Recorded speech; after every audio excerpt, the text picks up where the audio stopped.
What is going on, team? Welcome back to the channel. My name is Neem, and over the last few years I've lost 50 kilos, and now it's my mission to help as many people as possible lose weight, get fit, get healthy, and become the best self. Now, in this video I'm going to share with you why supermarkets, Tesco, Sainsbury's, Asda, all making you fat. I was in the supermarket the other day and I went shopping, and something I noticed was that there was a massive section for low-fat foods, and every other product out there had high protein on it. It made me question, why are all these big food companies putting low fat or high protein on their foods when, knowing about nutrition and having lost weight myself, low fat foods don't have a magical thing about making you lose weight. So I had a real think about this, and I came away from the supermarket and put my shopping away, and I was like, there's something going on here, because if loads of products are named as low fat, then there must be people buying them. But it's not the best advice for you, and it's not really the thing that's going to help you lose fat. We have to look back and we have to understand what the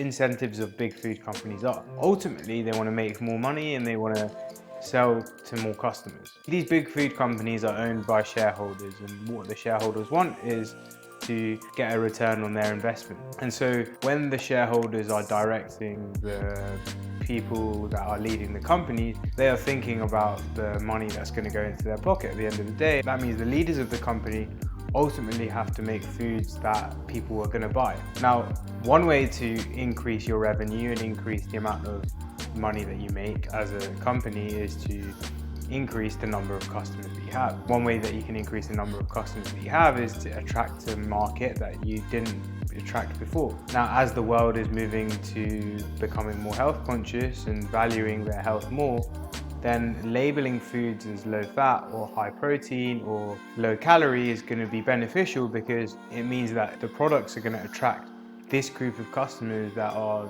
trying to be a little bit more healthy and lose weight, and whatever their goals are going to come and see these products and be like, yeah, this is great, this is for me. But the problem is that if the product itself is not actually helping you lose fat, but is labeled in a way that makes it seem like it is, it means that you're going to buy it and you're going to try and lose fat using these products, but you're not actually going to make any progress. So with the low fat example, in the 1960s, dietary fats were labeled as things that make you fat. Now, because of this trend in research in nutrition and this kind of information that was released, loads of people were like, oh, I need to reduce my fat. And companies caught hold of this and started creating these low-fat foods. The problem with the low-fat foods is that the fats that are in things like yogurt, things like cheese, that create the textures of what cheese should feel like or what yogurt should feel like, are removed. It's replaced with other things that are cheaper and are lower in calorie, that create these textures,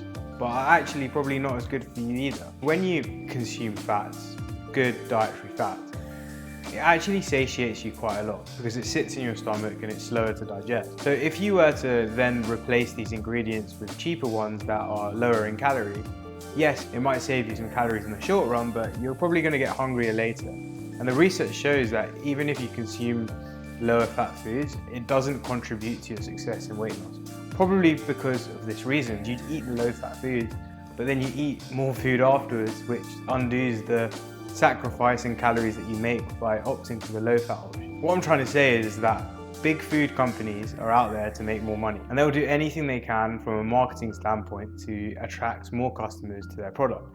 And if low fat or high protein or low in sugar is a label that they can use in order to attract more customers, they will go and do it, regardless of whether it actually allows you to achieve the outcome that you want. If you think about what the fat is replaced with, it's replaced with artificial ingredients that's going to affect your gut microbiome, that's going to affect your appetite regulation, and that's going to cause you to eat more calories afterwards and might even cause you to gain weight. So knowing that information, if you're in the supermarket and you're opting for the low fat food, remember that it might not be the best option for you if you're trying to lose fat, because fats are actually good for you. They regulate your hormones, they're natural foods, they keep you full, and actually they give you energy. Now, you might need less of the food to keep you full, but that's all right.